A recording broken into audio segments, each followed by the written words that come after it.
इधर बताया गया है अस्थि और प्राप्ति जो जरासंध की पुत्रियां हैं,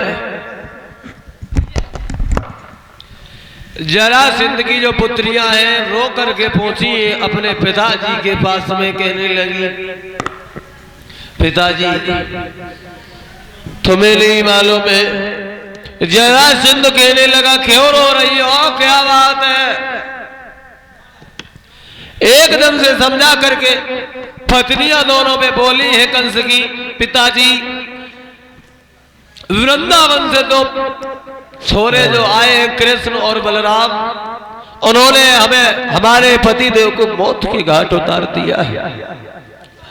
हम क्या करें, ऐसे जीने से तो बेकार है। महाराज रुदन कर रही है, भगवान श्याम बहुत समझाते हैं। इधर सुखदेव जी समझा करके उत्तरानंदन परीक्षित को बोले सुनो, बड़े ही ध्यान से कथा को पान करना है क्योंकि आज विराम का दिवस है। और बोले तुम्हें नहीं मालूम जरासंध इतना क्रोध में आता है, कहने लगा और नीच तूने अच्छा नहीं किया हमारे दामाद को मार के। भगवान कन्हैया मथुरा नगरिया पर इधर चढ़ाई करते हैं। भगवान कन्हैया से युद्ध करने के लिए तैयार हुआ है। एक दो बार नहीं, एक दो दिन नहीं, बल्कि 17 बार युद्ध करता है भगवान कन्हैया, बार बार परास्त कर देते हैं परीक्षित महाराज।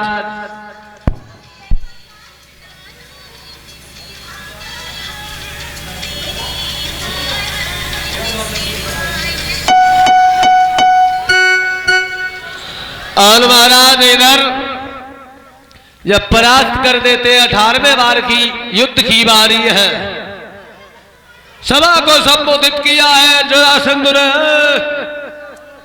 सभा के लोगों ध्यान रखना, अब की बार वो कन्हैया हमसे हारा नहीं तो मैं किसी को नहीं छोड़ूंगा, समझ गए ना? क्या बोले?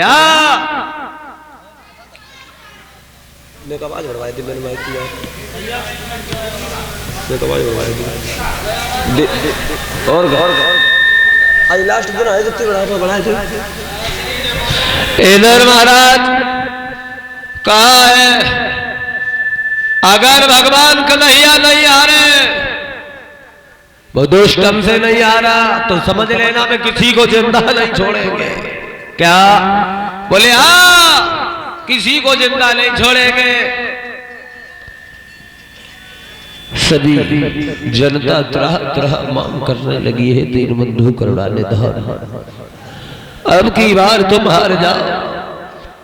ये राजा बहुत दुष्ट राजा है, अगर तुम नहीं हारे तो ये हमें जीवित नहीं छोड़ेगा। पैनी करते ये हमें जीवित नहीं छोड़ेगा। सभी भगवान की आराधना करने लगे हैं दीनबंधु।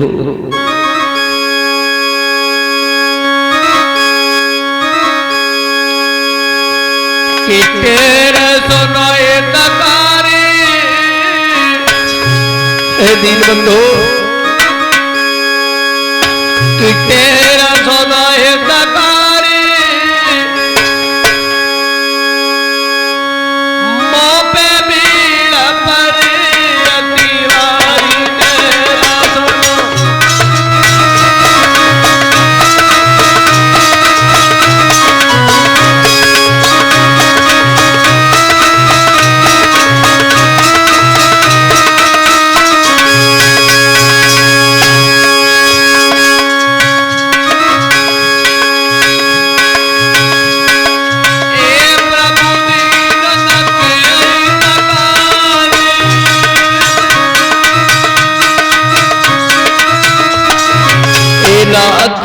तुम्हें नहीं मालूम है ये बहुत क्रोधी राजा है, ये किसी को नहीं छोड़ेगा। अब की बार हार जाओ हे दीनबंधु।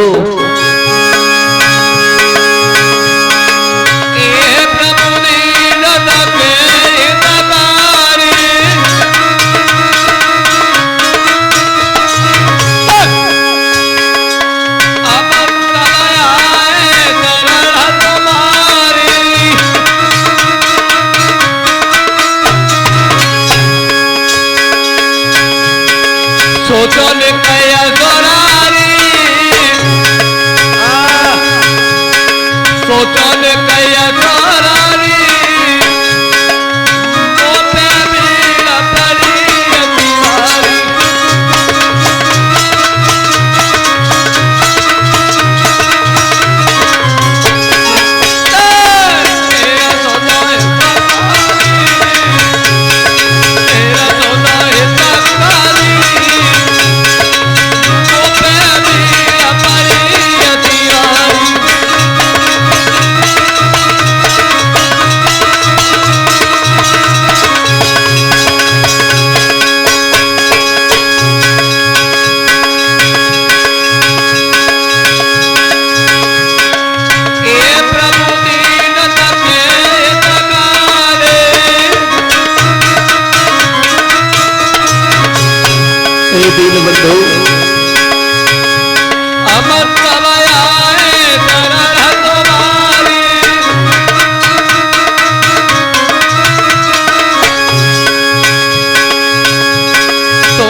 तब तक हुआ ऐसा तेज निकाल दिया फोटो वाली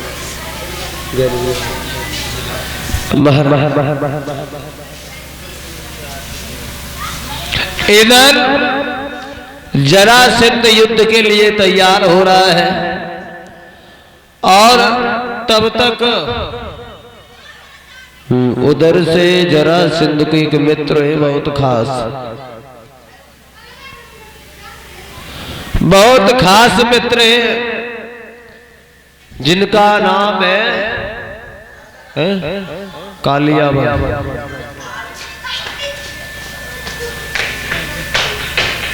कालियावन उधर से कालियावन चले उसे युद्ध में शामिल होने के लिए। रास्ते में भगवान कन्हैया से भेंट हो गई। कहने लगे कहां जा रहे हो? बोले कहीं नहीं, हमारे मित्र जरासंध ने हमें आमंत्रित किया है, यानी हमें बुलाया है। काहे के लिए बुलाया? बोले युद्ध के लिए बुलाया। युद्ध किससे होगा? बोले भगवान कन्हैया से होगा। कन्हैया देखा है? कहने लगा कन्हैया तो नहीं देखा है।